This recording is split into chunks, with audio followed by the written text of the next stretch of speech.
बहुत समय पहले की बात है, जब एक सेठ और सेठानी अपनी पुत्री के साथ कहीं जा रहे थे। यात्रा के दौरान उनकी भेंट एक वृद्ध व्यक्ति से हुई। वृद्ध ने सेठ की बेटी से कहा, बेटी, क्या तुम मुझे सड़क पार करवा दोगी? सेठ की बेटी ने विनम्रता से उत्तर दिया, हाँ बाबा, अवश्य। उसने देखा कि वृद्ध अत्यंत दुर्बल थे, इसलिए उसने आदरपूर्वक उनका हाथ थाम लिया और धीरे धीरे उन्हें सड़क पार करवा दिया। वृद्ध के साथ सेठ और सेठानी भी सुरक्षित रूप से सड़क के उस पार पहुंच गए। सड़क पार करते ही वृद्ध ने सेठ की बेटी के हाथ में बांस की छोटी टोकरी देखी और पूछा, बिटिया, इस डलिया में क्या रखा है? सेठ की बेटी ने मुस्कुराते हुए उत्तर दिया, बाबा, इसमें मेरी पसंद का भोजन है, जिसे मैं हमेशा अपने साथ रखती हूँ। ये सुनकर वृद्ध ने विनती की, बेटी, क्या मुझे एक मिठाई खाने के लिए दे सकती हो? इस पर सेठ की बेटी ने गंभीरता से कहा, मुझे क्षमा करें बाबा, इस भोजन में से तो मैं अपने माता पिता को भी नहीं देती। वृद्ध उनकी इस दृढ़ता और संकल्प से प्रभावित हुए। सेठ जी की बेटी ने दृढ़ता से कहा, बाबा, मैं इसे आपको कैसे दे सकती हूँ? फिर उसने एक बार और समझाया, सड़क की इस ओर मेरे माता पिता है, जो इसे पार कर यहाँ तक आए हैं और सराय में भोजन कर रहे हैं। आप भी वहीं बैठिए और कुछ भोजन ग्रहण कीजिए। बूढ़े बाबा ने आग्रह करते हुए कहा, बेटी, क्या थोड़ी सी मिठाई में बांट नहीं सकती? परंतु सेठ जी की बेटी ने विनम्रता से इनकार किया और कहा, बाबा, ये पैसे रख लीजिए, अपने मनपसंद का भोजन लीजिए और सराय में जाकर आराम से बैठकर भोजन कर लीजिए। बूढ़े बाबा को सराय में भेजने के बाद सेठ जी और उनकी पत्नी बेटी के साथ आगे बढ़े। कुछ ही दूर चले होंगे कि बूढ़े बाबा ने उन्हें फिर पुकारा। पास आकर बूढ़े बाबा ने सेठ जी से कहा, सेठ जी, आपकी बेटी में दूसरों की सहायता का अद्वितीय भाव है। एक दिन वह अवश्य महारानी बनेगी, लेकिन ध्यान दीजिए, वह अपने भोजन को किसी के साथ बांटना नहीं चाहती। उसका भूख का ऐसा पाश है कि वह कभी तृप्त नहीं हो सकेगी। सेठ जी हंसते हुए बोले, बाबा, मैं इतना संपन्न हो, इतने लोगों का पेट भरता हूं, तो क्या अपनी बेटी का पेट नहीं भर पाऊंगा? इस पर बूढ़े ने गंभीरता से कहा, क्या छिपा है भविष्य में, कौन जानता है? परंतु एक दिन मेरी कही बात सच हो जाएगी। समय बीता। सेठ जी की बेटी की भूख दिन ब दिन बढ़ती गई। उसका भोजन इतना अधिक होने लगा कि धीरे धीरे सेठ जी की संपत्ति उसी में स्वाहा होने लगी। आखिरकार सेठ जी निर्धन हो गए। हारकर सेठ जी ने अपनी पत्नी से कहा, अब यहां हमारा गुजारा नहीं, कहीं और चलना होगा। पत्नी और बेटी को साथ लेकर अनजानी राहों पर पैदल ही निकल पड़े। कुछ ही दिनों में पास के बचे खुचे पैसे भी बेटी के भोजन में खत्म हो गए। चलते चलते सेठ जी मन ही मन बूढ़े बाबा को याद कर पछताते रहे। काश उस दिन उनसे क्षमा मांग ली होती। अचानक उन्होंने एक सुंदर महल देखा। बेटी ने जिद करना शुरू कर दिया, पिताजी, भूख लगी है, कुछ खाने को दीजिए। महल को देख वह खुशी से चिल्लाई, इतना विशाल महल, इसके भीतर जरूर कुछ भोजन मिलेगा, मैं भीतर जा रही हूं। सेठ जी और उनकी पत्नी ने उसे रोकने का प्रयत्न किया, पर वह दौड़कर महल में प्रवेश कर गई। सेठ और उनकी पत्नी जैसे तैसे महल के द्वार तक पहुंचे, परंतु दरवाजा बंद हो चुका था। अब वे घबरा गए और निराश होकर रोने लगे। तभी सेठ जी की बेटी महल की छत पर आकर गहरी उदासी से बोली, पिताजी, अब मैं क्या करूं? मुझे बाहर निकलने का कोई रास्ता नजर नहीं आता, क्योंकि सभी द्वार बंद हो चुके हैं, लेकिन यहाँ हर सुविधा उपलब्ध है।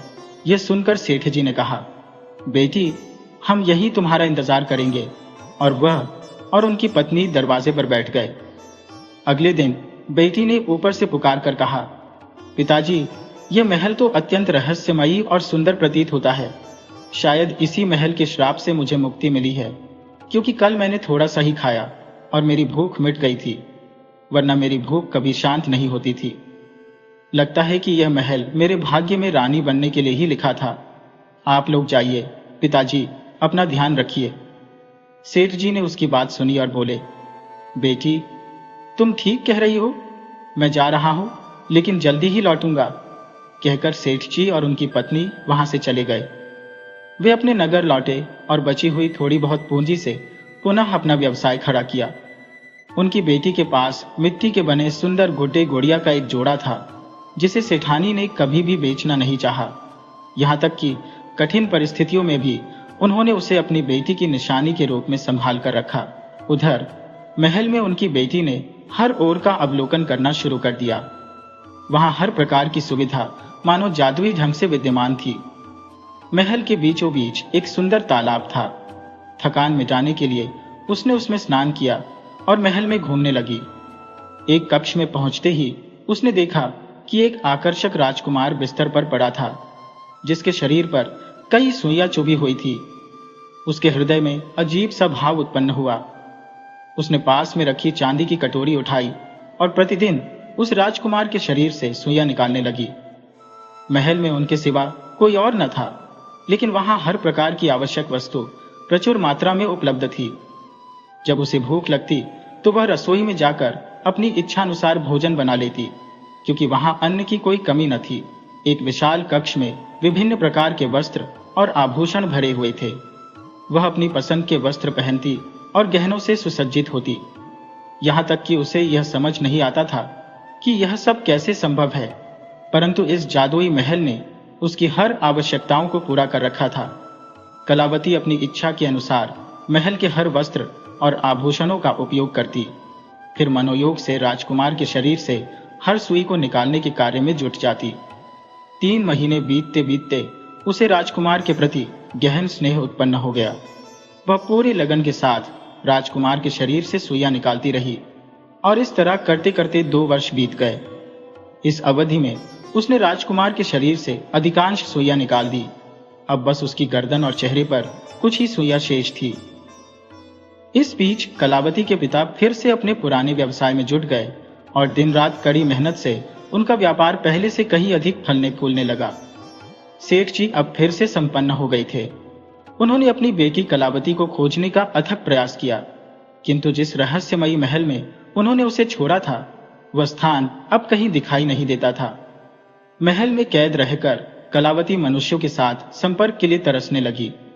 एक दिन महल के बाहर से गुजरते हुए कुछ लोगों को उसने अपने झरोखे से पुकारा और उनसे पूछा, इस दासी की क्या कीमत है?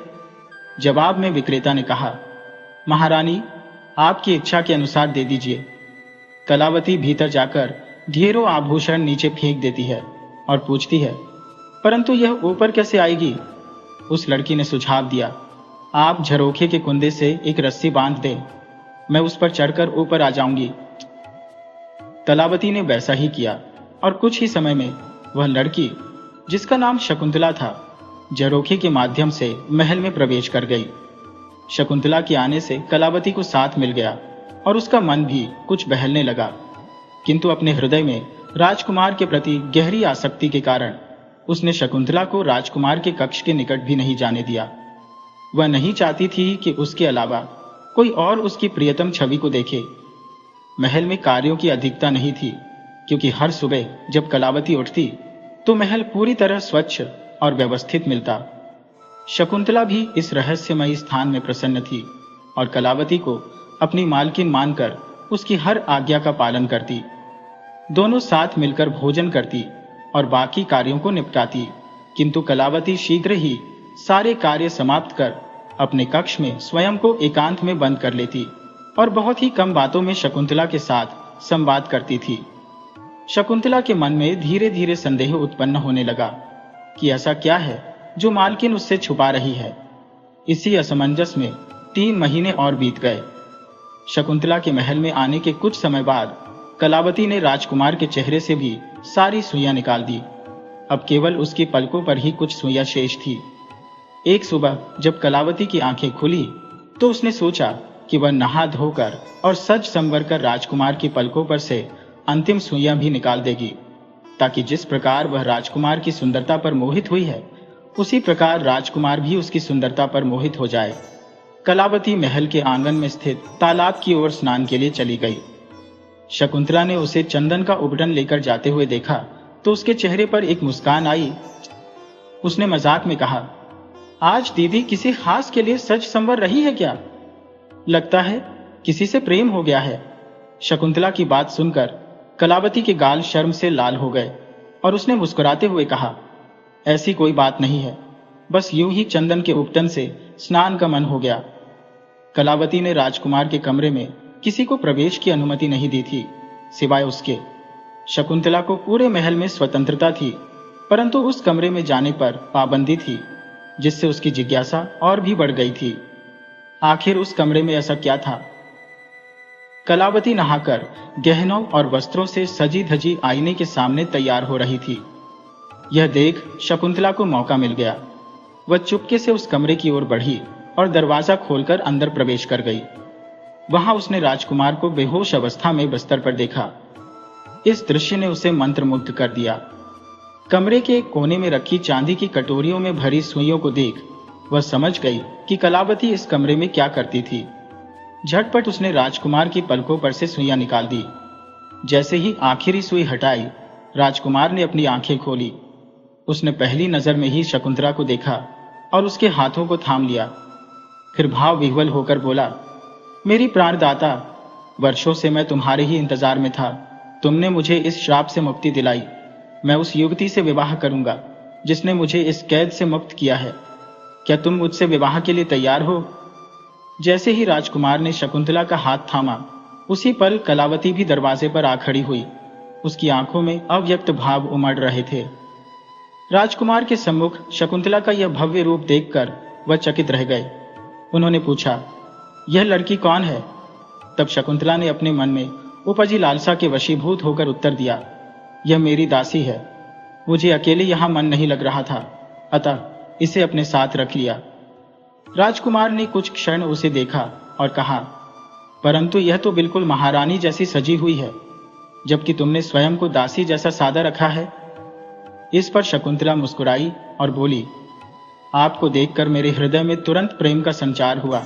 आपके शरीर से सुइयां निकालने के कार्य में ही इतना व्यस्त रही कि स्वयं को संवारने का समय ही न मिला। ये लड़की सुंदर अवश्य है, परंतु उसका सौंदर्य केवल अच्छे भोजन और वस्त्रों के कारण निखर गया है। तभी राजकुमार गंभीर स्वर में बोले, ऋषि महाराज के श्राप के कारण मेरा राज्य विलुप्त हो चुका था। उन्होंने कहा था कि जो युवती मुझे इस श्राप से मुक्ति देगी उससे मैं विवाह करूंगा। अतः मैं तुमसे इसी क्षण विवाह करूंगा। कलावती, जो समीप खड़ी थी, यह सब सुनकर मन ही मन विचलित हो उठी। शकुंतला ने उसे देखते ही कठोर स्वर में कहा, क्या तुम्हें तनिक भी शर्म नहीं आती? मैं यहाँ अपने प्रिय से प्रेम भरी बातें कर रही हूँ और तुम यहाँ खड़ी होकर सुन रही हो? क्यों मनुष्य का अनादर कर रही हो? भागो यहाँ से। राजकुमार ने समझाने की कोशिश की, ऐसे क्यों कह रही हो? जब कोई भी यहाँ नहीं था तो यही तो तुम्हारी सहारा थी। शकुंतला ने तुरंत उत्तर दिया, ऋषि महाराज ने आपसे कहा था कि जो आपको श्राप से मुक्ति दिलाएगी उसकी हर आज्ञा माननी होगी, अतः इसे यहां से तत्काल निकाल दीजिए। राजकुमार ने गहरी सांस ली और कलावती की ओर देख कहा, कृपया आप यहां से चली जाइए। ऋषि महाराज ने मुझे किसी भी युवती से दुर्व्यवहार न करने का आदेश दिया है और मैं विनम्रता से अनुरोध करता हूं कि आप प्रस्थान करें। राजकुमार के इस निर्णय को सुनकर कलावती का दिल टूट गया। आंसू भरी आंखों के साथ वह चुपचाप वहां से चली गई। उसके जाते ही राजकुमार ने ताली बजाई और उस ताली के साथ ही चारों ओर उल्लास की चमक फैल गई। महल के चारों ओर लोगों का जमावड़ा बढ़ने लगा। आते जाते लोगों की गतिविधियों से वहां रौनक सी छा गई। यह महल भी भीतर ही एक किले में निर्मित था, जो उसकी भव्यता को और भी गौरवान्वित कर रहा था। उसी वक्त कलावती रोती हुई वहां से विदा ले चुकी थी। राजकुमार ने शकुंतला से कहा, अब मैं तुम्हारा ही वरण करूंगा, क्योंकि तुमने मुझे श्राप से मुक्ति दिलाई है। परंतु एक बात ध्यान में रखो, राजकुमारी शकुंतला, मैं किसी भी स्त्री का अनादर नहीं कर सकता और न ही उसे किसी प्रकार का कष्ट दे सकता हूं। इसी प्रकार मैं तुमसे भी अपेक्षा करता हूं कि अब तुम भी अपनी दासी के साथ कोई दुर्व्यवहार न करो। शकुंतला ने तुरंत उत्तर दिया, मैं तो उसे महल से विदा करने का विचार कर रही थी। राजकुमार गंभीर स्वर में बोले, नहीं, ऐसा मत करना। उसकी निर्दोषता बहुत कुछ बयान करती है और तुम जैसी महान नारी ये कैसे सोच सकती हो? जब तुम यहाँ अकेली थी तो उसी ने तुम्हारा साथ दिया था। तुम्हारे महल के सभी कार्यों का भार भी उसी पर था, जैसा कि तुमने मुझे बताया था। राजकुमार के शब्दों ने शकुंतला को असहज कर दिया। उसे आभास हुआ कि कहीं कलावती को बाहर करने के प्रयास में उसका कोई राज उजागर न हो जाए उसने बात का रुख बदलते हुए कहा, क्या आप मुझे यह बताएंगे कि आपको यह श्राप कैसे मिला और आप श्रापित कैसे हुए? राजकुमार ने स्मृति में डूबते हुए कहा, मैं अपने समय का एक अत्यंत सुंदर राजकुमार था। ऐसा कोई भी शास्त्र, कला या कौशल नहीं था जिसमें मेरी महारत न हो। मेरी शक्ति इतनी थी कि मैं एक ही तीर से 7 लोहे के तवे भेद सकता था। शत्रु के कलेजे को कंपा देने वाली मेरी बाण विद्या और तलवार चलाने में मेरी दक्षता बेजोड़ थी। जल में नाविकता, धरती पर मलयुद्ध और तलवारबाजी में कोई भी मेरे समकक्ष नहीं था। उन्होंने गहरी सांस ली और बोले, मेरी इन विशेषताओं ने मुझे गर्व से भर दिया था और मेरा हृदय अहंकार से भरने लगा। मुझे अपनी प्रतिभा के आगे कोई योग्य नहीं प्रतीत होता था। अभी मैं युवराज ही था और मेरे पिता की मृत्यु के बाद राज्याभिषेक का समय निकट आ गया था। राज्य के मंत्रियों और सभासदों ने विवाह का परामर्श दिया, परंतु मैंने अपनी शर्त रख दी कि विवाह उसी कन्या से होगा जो मेरी भांति सर्वगुण संपन्न होगी। मेरी इच्छा के अनुसार राजमाता ने एक भव्य आयोजन किया जहां सभी गुणी राजकुमारियों को निमंत्रण दिया गया, परंतु मैं अपने रूप और गुण के अभिमान में इतना विभोर था कि उनमें से किसी को भी अपना समकक्ष नहीं समझा। सभा कक्ष में मैंने सभी राजकुमारियों को एकत्र किया। मुझे ऐसा कोई भी नहीं दिखा जो मेरे समान हो और इस कारण से कोई भी राजकुमारी मेरे लिए मनोहारी प्रतीत नहीं होती थी। अपने स्वर में व्यंग्य का पुट डालते हुए मैंने कहना आरंभ किया, आपके सौंदर्य और गुणों के चर्चे बहुत सुने हैं, परंतु आप में से कोई भी मेरे रूप के समक्ष खड़ा होने योग्य नहीं है। गुणों की तो बात ही छोड़िए, आप में से कोई भी मेरी बराबरी नहीं कर सकती। न युद्ध कौशल में, न ही सौंदर्य में, किसी भी गुण में मेरी प्रतिस्पर्धा करने में असमर्थ है आप सभी। नृत्य कला, जिस पर युवतियां इतना गर्व करती है, उसमें भी मुझे कोई प्रतिद्वंदी नहीं दिखता। आप में से कुछ के पास सौंदर्य है तो कुछ में बुद्धिमत्ता की झलक है, परंतु दुर्भाग्यवश इनमें से कोई एक भी ऐसी नहीं है जिसमें सभी गुण हो। अगर आप में से किसी के पास एक गुण अधिक होता तो शायद मैं किसी को अपना जीवन साथी बना लेता, चाहे वह राजकुमारी सुंदर हो या साधारण। परंतु सच्चाई यह है कि आप में से कोई भी किसी भी क्षेत्र में मुझसे श्रेष्ठ नहीं है। श्रेष्ठता तो दूर की बात है, आप में से कोई भी मेरे बराबर खड़ा होने योग्य नहीं है। मेरे इस कथन पर सभी राजकुमारियां सिर झुकाकर खड़ी रही। उनके नेत्रों में आंसू की हल्की झलक थी, जिसे देखकर मुझे एक अजीब तरह की संतुष्टि का अनुभव हो रहा था। फिर मैंने कहा, क्योंकि आप में से कोई भी मेरे योग्य नहीं है, अतः मैं किसी के साथ विवाह नहीं कर सकता।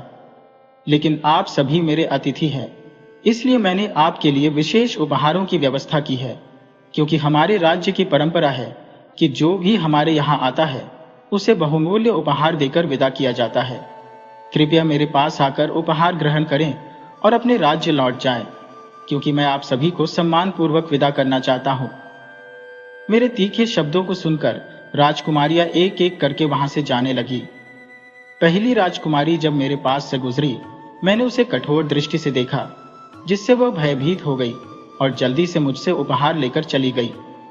इस प्रकार सभी राजकुमारियां आंखों में आंसू लिए मुझसे उपहार ग्रहण कर अपने अपने राज्य को लौट गईं। जब राजमाता को इस घटनाक्रम का पता चला तो वह अत्यधिक क्रोधित हुई। उन्होंने घोषणा की कि मैं अब केवल एक बालिका राजकुमारी से ही विवाह करूंगा, लेकिन उनके सभा कक्ष में पहुंचने तक एक अंतिम राजकुमारी मुझसे उपहार लेकर प्रस्थान करने ही वाली थी। राजमाता ने उसे रोकने का प्रयास किया। इस पर उसने कहा, मैं विदुषी हूं परंतु सुंदर नहीं। यदि सौंदर्य मेरे पास होता तो संभवतः मैं राजकुमार से विवाह कर लेती, परंतु राजमाता, मेरे विधवाता और राजकुमार द्वारा किए गए मेरे अपमान को मैं कभी नहीं भूल पाऊंगी। यहां मुझे गहरा दुख मिला है। मेरा अंतर्मन सदैव राजकुमार से प्रतिशोध की भावना से भरा रहेगा। राजकुमार अपने रूप के अभिमान में चूर है और यही अभिमान उनके पतन का कारण बनेगा। मुझे स्वयं नहीं पता कि मैं इस प्रतियोगिता में भाग लेने क्यों आई। मुझे आना ही नहीं चाहिए था।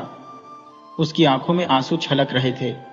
उसने रुद्ध स्वर में कहा, राजमाता, मैं इतनी अपमानित और लज्जित महसूस कर रही हूं कि यहाँ आने के बाद मुझे अपने जीवन का भी कोई मूल्य नहीं दिखता। मैं इस अपमान के साथ नहीं जी सकती। वह रोते हुए वहां से जाने लगी। राजमाता ने उसे रोकने का प्रयास किया, लेकिन उसने राजमाता का हाथ छुड़ाकर कहा, यदि राजकुमार मुझसे विवाह करेंगे तो उनका जीवन सुखमय नहीं रहेगा। इसका प्रभाव आपके राज्य पर भी पड़ेगा। राज्य की प्रजा भी दुखी रहेगी। बेहतर है कि आप मुझे जाने दें। वह राजकुमारी अत्यंत सुंदर थी और शायद वही एकमात्र राजकुमारी थी जिसने मुझे कुछ हद तक आकर्षित किया था, परंतु अपने घमंड में मैंने उसका भी अपमान कर दिया था। कुछ समय बाद हमें यह खबर मिली कि वह राजकुमारी अपने राज्य पहुंचते ही अपने कक्ष में बंद हो गई थी और अपमान सहन न कर पाने के कारण उसने अन्न जल का त्याग कर दिया। अंततः उसकी मृत्यु का समाचार हमारे पास पहुंचा।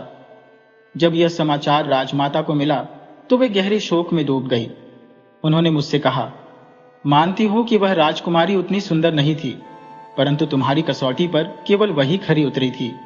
उसका त्याग करके तुमने एक बड़ा पाप किया है। अब चलो उसके राज्य में जाकर शोक व्यक्त करें। परंतु मैं अपने अहंकार में डूबा उस समय उनके साथ नहीं गया। मैंने कहा, यह विदुषी थी, उसे खुद को अधिक सजग और संजीदा बनाना चाहिए था, परंतु उसने एक मूर्ख की तरह हिम्मत हार दी। ऐसी विदुषी के लिए मैं शोक व्यक्त करने नहीं जाऊंगा। यह मेरे लिए असंभव है। आप चाहें तो जाइए, लेकिन मैं नहीं चलूंगा। राजमाता ने मुझसे कहा, यह मेरी आज्ञा है, तुम मेरे साथ चलो।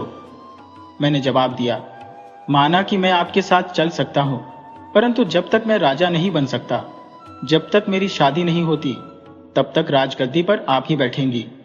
मुझे इससे कोई फर्क नहीं पड़ता। जब तक मुझे अपनी योग्य पत्नी नहीं मिल जाती, मैं विवाह नहीं करूंगा और न ही आपकी इस मूर्खता को मानकर शोक व्यक्त करने जाऊंगा। यह कहकर मैं वहां से चल पड़ा। यह पहला अवसर था जब मैंने राजमाता की बातों की अवज्ञा की। राजमाता दुखी तो थी ही, अब वे शोक में भी डूब गई थी। जब उन्होंने उस राजकुमारी की मौत के बारे में सुना और मेरे कठोर शब्दों को सुना, तो वह सहन नहीं कर पाई और उन्हें दिल का दौरा पड़ा। वे तुरंत परलोक से धार गई। राजमाता के निधन का दुख मुझे था, परंतु उनकी मृत्यु के बाद मेरी उद्दंडता और बढ़ गई। मैं एक प्रजापालक राजा था और मेरी प्रजा मुझसे गहरी श्रद्धा रखती थी। लोग दिन रात ईश्वर से प्रार्थना करते कि मुझे शीघ्र अपनी इच्छित राजकुमारी मिल जाए, ताकि मैं विवाह कर सकूं और राजगद्दी का उत्तराधिकारी तैयार हो सके। गुरुजी ने मुझसे कहा था कि अगर राजमाता के निधन के 6 महीने बाद भी राजगद्दी पर कोई राजा नहीं बैठता है, तो वे किसी योग्य पुरुष को राजगद्दी पर बैठा देंगे। मैंने गुरुजी की बातों को अपने घमंड में हंसी में उड़ाया, परंतु सच्चाई यह थी कि मैं भी अंदर से जानता था कि उनकी बातों को नकारने का साहस किसी के पास नहीं था। अगर मैंने उनका विरोध किया तो राज्य में विद्रोह हो सकता था और ऐसा होने पर मैं अपनी प्रजा का विश्वास खो सकता था, जो मेरे लिए असहनीय था। अब मुझे उस राजकुमारी से विवाह न करने का अफसोस होने लगा था, लेकिन अब क्या किया जा सकता था। उसकी मृत्यु हो चुकी थी। मैंने सोचा कि जब समय आएगा तो किसी भी सुंदरी राजकुमारी को उठा लाऊंगा और उससे विवाह कर लूंगा। इसके बाद मैंने अपने आप को पूरी तरह से आनंद और मस्ती में खो दिया। मैं प्रजा का रक्षक था, लेकिन मेरे सुखों के रास्ते में कोई बाधा नहीं आ सकती थी। मेरी सबसे बड़ी कमजोरी यही थी कि मैं किसी भी हालत में आदेश नहीं मानता था और मुझे खुशामद भी काफी पसंद थी। एक दिन मैं वन में शिकार के लिए गया। रास्ते में मैंने हाथियों का एक बड़ा झुंड देखा। मैंने आकाश की ओर नजर डाली और रंग देखकर समझ गया कि कुछ दूर आगे कोई नदी बह रही है। उस समय मुझे शिकार की ललक जागी। मैं चाह सकता था कि उस झुंड में से किसी भी हाथी को शिकार बनाऊं, लेकिन मैं अपनी शक्ति का परीक्षण करना चाहता था। मैंने देखा कि हाथियों के उस विशाल झुंड में एक हाथी लंगड़ाते हुए चल रहा था और इसी कारण से वह अन्य हाथियों से पीछे रह गया था। मेरा अभिमानी स्वभाव हमेशा मुझे अपनी क्षमताओं का परीक्षण करने के लिए प्रेरित करता रहता था। थोड़ी देर पश्चात हाथियों का झुंड वापस लौटने लगा। मैंने अनुमान लगाया कि अब जब बाकी हाथी आगे बढ़ चुके थे और केवल वह घायल हाथी नदी के पास रह गया था, यह समय था कि मैं उस पर निशाना साधूं। मैंने अपनी शब्दवेदी बाण से वार किया। घायल हाथी की जोरदार चिंगाड़ गूंजी। जिसे सुनकर बाकी हाथी भी दहाड़ते हुए पीछे मुड़े। उनकी दिशा का अंदाजा लगाकर मैंने तीरों की बौछार कर उनके रास्ते को अवरुद्ध कर दिया। हाथियों का समूह अब विवश हो चुका था और खतरे की अनुभूति से विचलित था। उस दिन मेरे भीतर का उन्माद मुझे हाथी के साथ एक घनिष्ठ मल्लयुद्ध में संलग्न होने की ओर उकसा रहा था। मेरे अंगरक्षकों ने मुझे चेतावनी दी, महाराज, इस ओर न बढ़ें।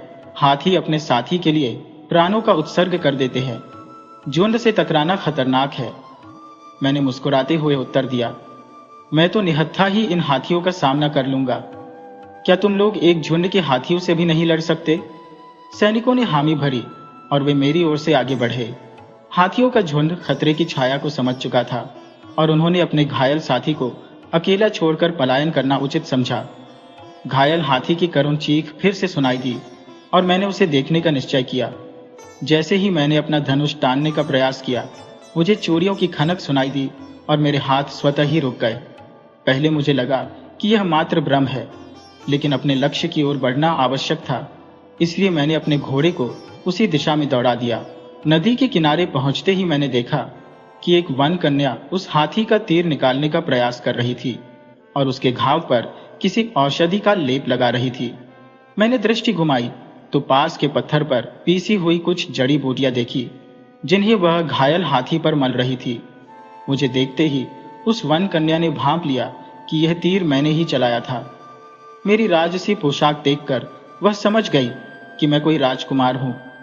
उसने क्रोध भरी आवाज में कहा, तुम्हें शर्म नहीं आती? राजकुमार होकर भी निरीह प्राणियों का जीवन हर लेते हो। राजपुरुषों का धर्म होता है कि वे प्राणियों की रक्षा करें, और तुम हो कि उनकी हत्या कर रहे हो। कितने कायर हो तुम। उसके अप्रतिम सौंदर्य ने मुझे जैसे एक क्षण के लिए सम्मोहित कर लिया। उसकी तेजस्विता और निर्भीकता को देख मैं विस्मित था, लेकिन उसकी बातें सुनकर मेरा गर्व जाग उठा और मेरा क्रोध उबल पड़ा। मैंने कहा, देखो, मैं राजकुमार ब्रह्म आदित्य हूं और यह शिकार मेरा है। मुझे सौंप दो, नहीं तो परिणाम तुम्हारे लिए अनुकूल नहीं होंगे। उसने जवाब दिया, कौन सा परिणाम? क्या तुम मेरी भी हत्या करोगे? मैंने कहा, मैं निशाना साधता हूं, परंतु कभी स्त्रियों पर हथियार नहीं उठाता, विशेष रूप से अगर वो युवती हो। मेरी बात सुनकर वह बोली, युवराज, मैंने सुना है कि तुम घमंड से भरे हो। शायद मैंने सही सुना है। वह बोली, अपने निशाने पर बड़ा अभिमान है ना तुम्हें? तो ठीक है, मैं तुम्हें 5 बार प्रयास करने की अनुमति देती हूँ। यदि तुमने मेरे हाथों की चूड़ियों को भेद कर गिरा दिया तो यह शिकार तुम्हारा होगा। इतना कहकर उसने अपने दोनों हाथ सीधा कर दिया। मैंने तीर छोड़ा, परंतु अचंभे में पड़ गया। उसने तीर को अपनी मुट्ठी में थाम लिया। वास्तव में उसने घायल हाथी की देखभाल की थी, उसके घावों पर मरहम लगाकर उसे स्वस्थ किया था। लेकिन जब मैंने इस सोनसी कन्या को देखा तो मेरे दिल को जैसे कोई अदृश्य आघात पहुंचा और वह उसे पाने के लिए व्याकुल हो उठा। मैं अगले तीर का निशाना तक साधना भूल चुका था। अचानक वह मेरे सामने आ खड़ी हुई और तीखे स्वर में बोली, क्या हुआ राजकुमार विक्रमादित्य? कहाँ गया तुम्हारा अभिमान? कोई भी गर्व के साथ विजय प्राप्त नहीं कर सकता। यह लो अपना तीर, इसे तुम परख लो, अन्यथा तुम्हें और तीरों की आवश्यकता पड़ेगी। उसकी दृढ़ता और साहस ने मुझे निस्पंद कर दिया। उसने कहा, मेरे साथी को छूने की कोशिश भी मत करना, अन्यथा मुझसे बुरा कोई नहीं होगा। मैं तुम्हें ऐसे हाल में पहुंचा दूंगी जिसकी कल्पना तुमने कभी सपने में भी नहीं की होगी। उसके तीखे शब्दों ने मानो मेरे भीतर आग सुलगा दी। मैंने झपट कर उसे पकड़ने का प्रयास किया, पर वह मछली की तरह मेरे हाथों से फिसल गई। वह हंसते हुए बोली, हिम्मत है तो मुझे पकड़ कर दिखाओ। ये कहकर वह नदी में कूद गई और दूसरी ओर तैरने लगी। मैंने भी बिना देर किए अपने घोड़े को वहीं छोड़ दिया और उसके पीछे नदी में उतर गया। वह मुझसे धीमी नहीं थी, बल्कि उसकी गति मानो बिजली की तरह थी। जैसे ही मैं उसे पकड़ने के करीब पहुंचा, वह बार बार फिसल जाती। तैरते हुए हम दोनों नदी के दूसरे किनारे पर पहुंच गए थे। उसने फिर से मुझे चुनौती दी, पकड़ सकते हो तो पकड़ लो। अब की बार मैंने दौड़ते हुए एक लकड़ी का टुकड़ा उठाया और उसके पैरों का निशाना साधा।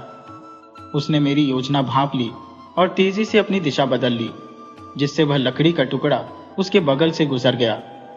मैं उसकी चपलता को भली भांति समझ चुका था और जानता था कि वह किस ओर झुकेगी। मैंने लकड़ी का टुकड़ा उसी दिशा में फेंका था जहां वह मोड़ने वाली थी। अगले ही पल वह मेरे बलशाली बाहों के घेरे में थी, परंतु जैसे मैंने उसे समझा था वैसे ही उसने भी मेरी रणनीति भांप ली थी।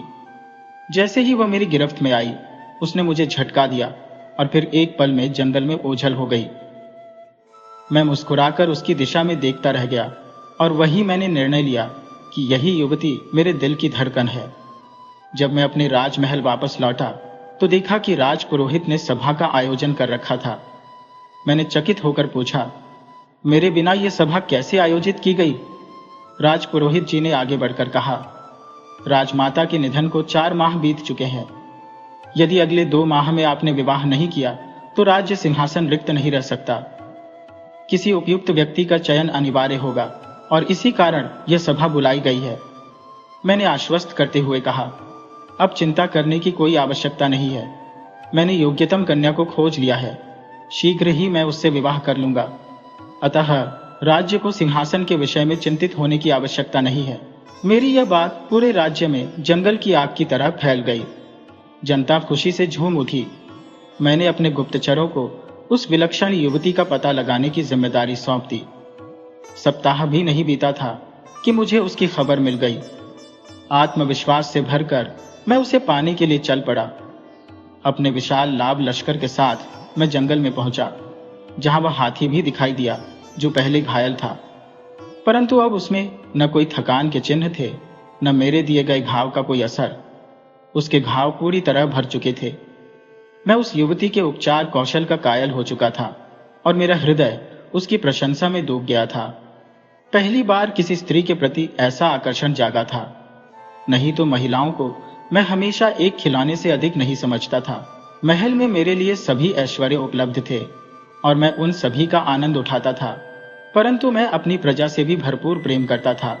इसी कारण मेरी जनता मुझे असीम सम्मान देती थी। वह युवती जंगल के भीतर अपने पिता के आश्रम में रहती थी। विवाह योग्य आयु होने के बावजूद उसका विवाह अब तक नहीं हुआ था।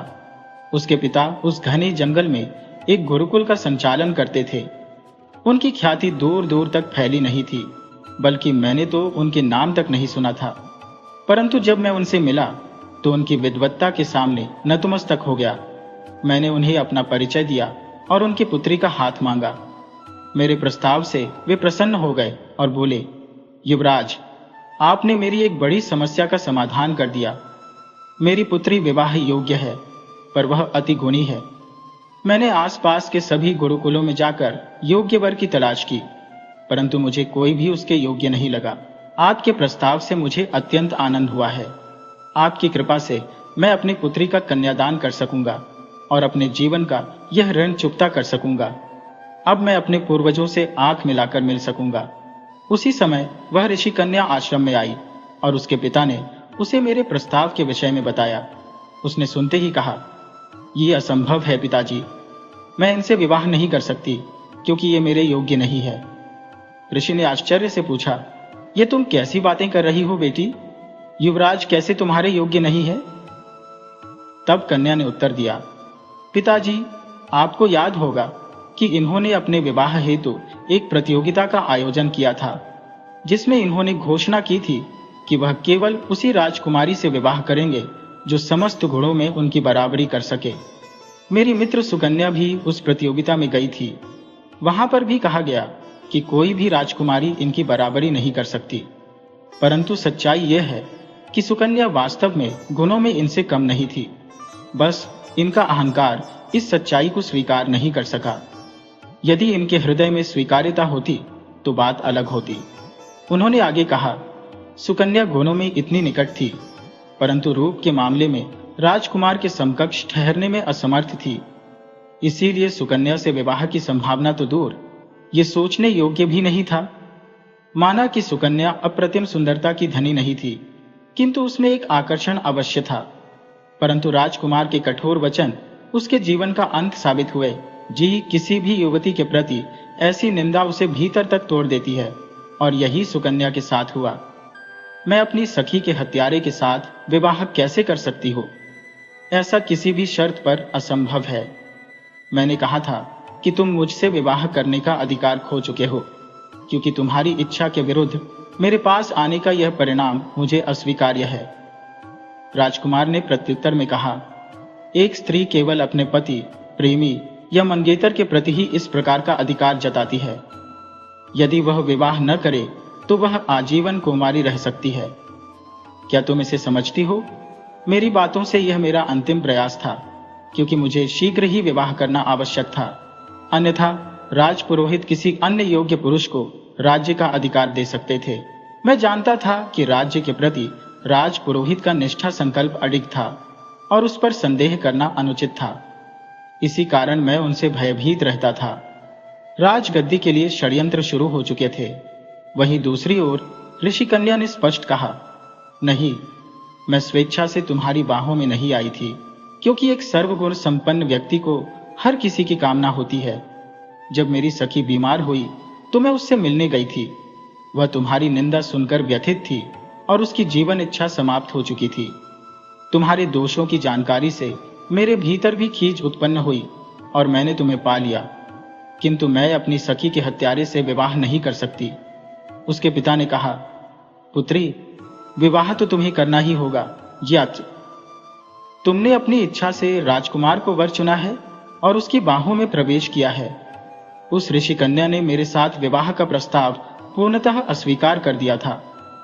मैंने जब ऋषि कन्या का हाथ मांगा, यह समाचार समस्त आश्रमों में फैल गया। शीघ्र ही आसपास के सभी ऋषि मुनि सुगंधा के पिता के आश्रम में एकत्रित हो गए। सुगंधा के पिता ने सभा के समक्ष कहा, बेटी, तुमने अपने नाम को सार्थक किया है। तुम्हारे गुणों की महक चंदन की तरह चारों ओर फैल रही है। मैं चाहता हूं कि तुम इस पुण्य को और आगे ले जाओ और राजकुमार से विवाह कर लो।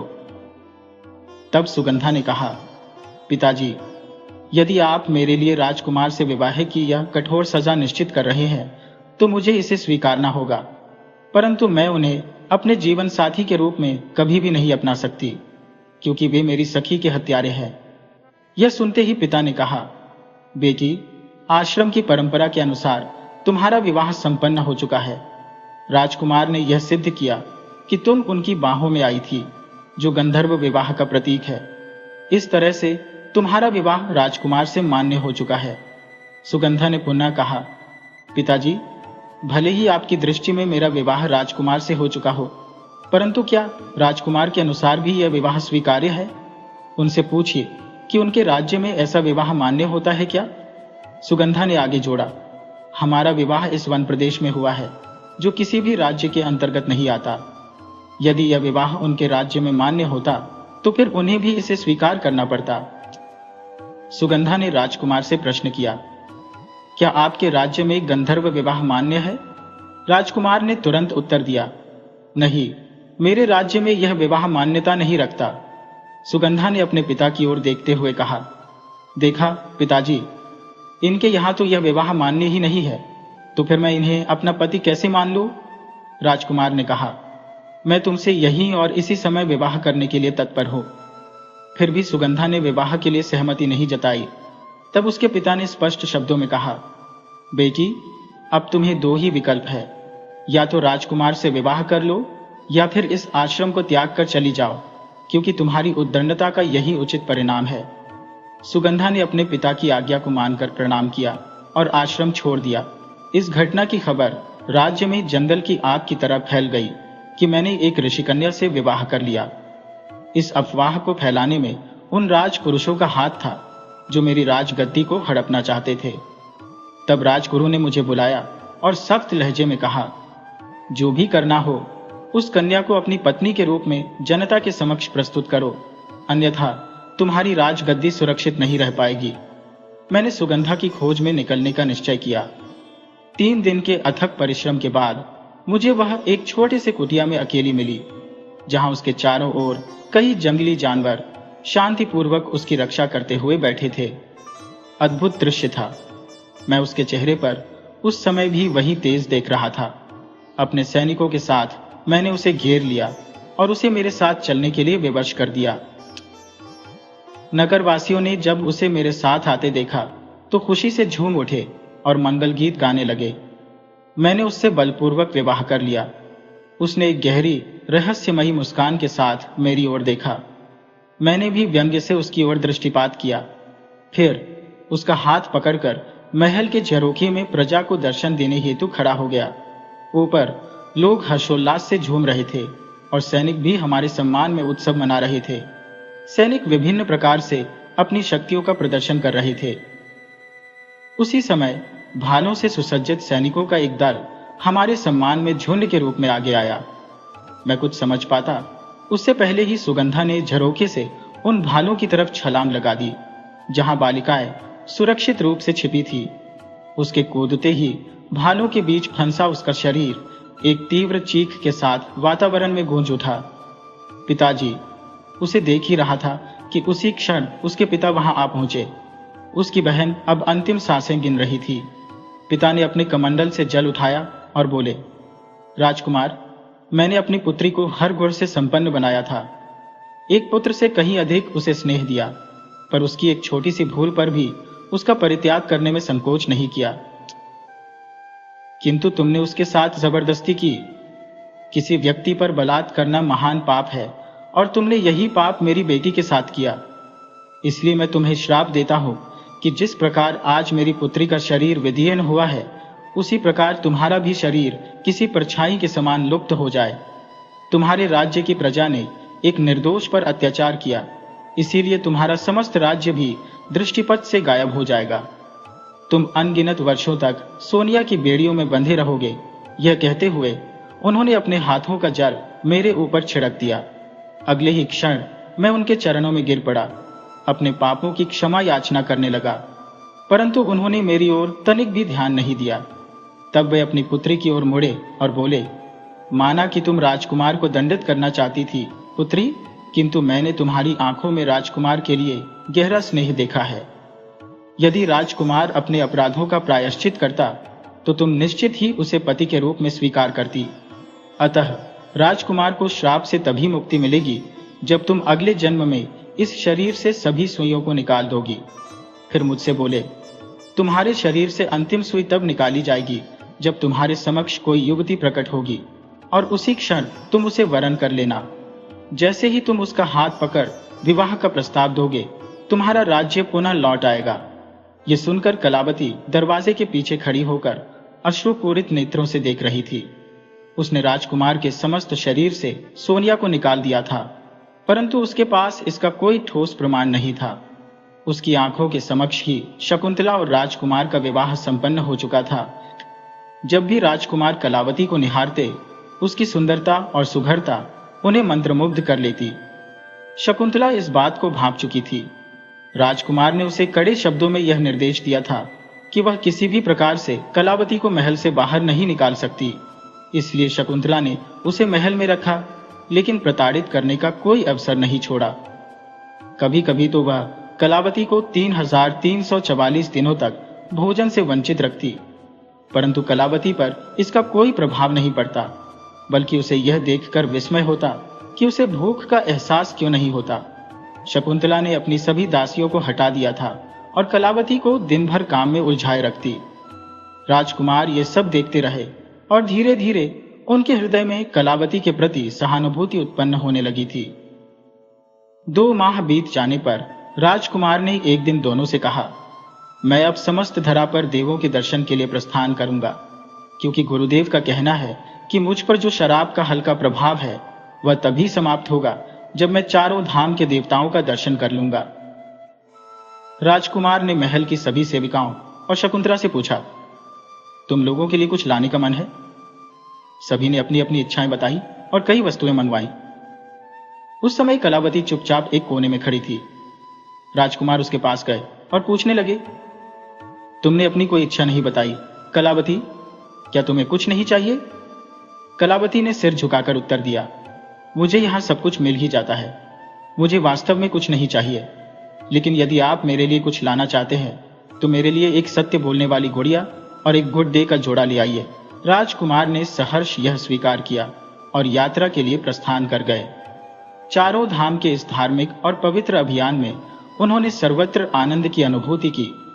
अपने समृद्ध राज्य के कारण जहां भी गए वहां खुले हृदय से दान पुण्य किया। कुछ माह बीतते बीतते उन्होंने सभी की इच्छाओं के अनुसार वस्तुएं एकत्रित कर ली थी। बस में सच बोलने वाली मिट्टी की गुड़िया का जोड़ा प्राप्त न होने पर राजकुमार के मुख्य सलाहकार ने उनसे निवेदन किया, महाराज, 2 माह बीत चुके हैं। हमें अधिक समय तक राजमहल से दूर नहीं रहना चाहिए। मुझे नहीं लगता कि ऐसी कोई गुड़िया वास्तव में अस्तित्व में है। कृपया अब लौट चलें। परंतु राजकुमार ने दृढ़ता से कहा, आज तक कोई ऐसी वस्तु नहीं रही जो मैं पाने में असमर्थ रहा हूं। मैं यह सच बोलने वाली गुड़िया अवश्य लेकर ही लौटूंगा। इस निश्चय के साथ वे आगे बढ़े।